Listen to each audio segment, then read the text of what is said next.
in our gospel today, there's this scribe who asked Jesus about what's the greatest commandments, right? And then Jesus told him about the two greatest commandments.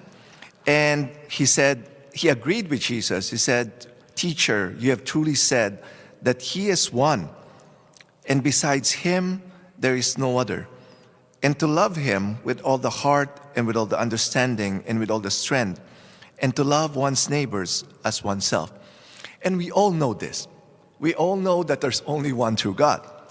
We all know about the two greatest commandments, to love God and to love others as we love ourselves. And yet, why do we struggle? Why do we all struggle to love God and love others? We all know this, right? And I think it's because even though we know that He is the one true God, we are still turning to other gods. And when we're turning to other gods and depending on other things, it's an obstacle. It cuts us off from the source of that love. That's why we struggle to love, because we're disconnected from the source of love. That's why God, in our first reading today, from the book of the prophet Isaiah, God says, "Return, O Israel, to the Lord your God, for you have stumbled because of your iniquity." You know, the Israelites, they were turning to other gods, right? They're turning to other idols. They're depending on Assyria because of the strength of Assyria. Their soldiers, their horse and chariots. They're depending on Assyria to defend them from other enemies instead of turning to God. And because of that, we saw the consequences of the idolatry in the life of the Israelites, right?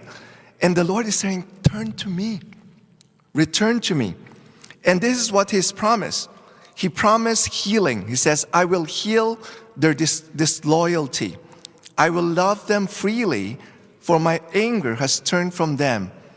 Okay? And He also said that the Israelites, "He shall blossom like the lily. He shall strike root like the forest of Lebanon." He also said, "His beauty shall be like the olive tree, and his fragrance like that of Lebanon. They shall flourish as a garden. They shall blossom like the vine. Their fragrance shall be like the wine of Lebanon." How is this possible?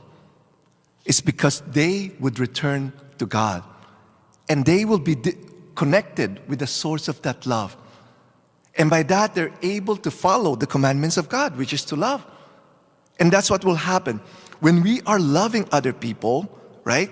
When we're loving God and we're loving people, we will blossom like the lily, right? Our beauty will be like the olive tree, and our fragrance will be like that of Lebanon. And this is a promise. And I'm sure we've witnessed that, maybe in our own lives.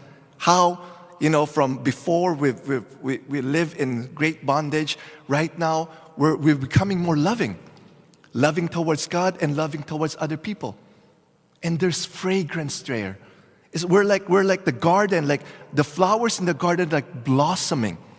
It's so beautiful, right? That's why during this Lent, we need to reflect. What are the idols that we're turning to? What are we depending to? What are we dependent on? Thinking that these things will make us happy, or these things will protect us from something. And bring it to the Lord. "Lord, you know I'm in bondage to this. Help me."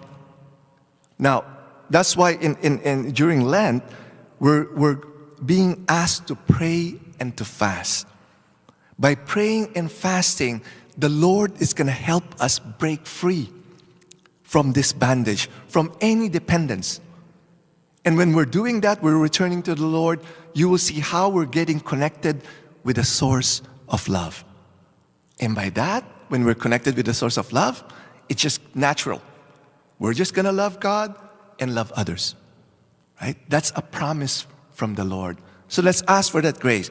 Ask for the grace that we be detached from any idols, detached from any attachment or dependency, so that we will be able to love God and love others better.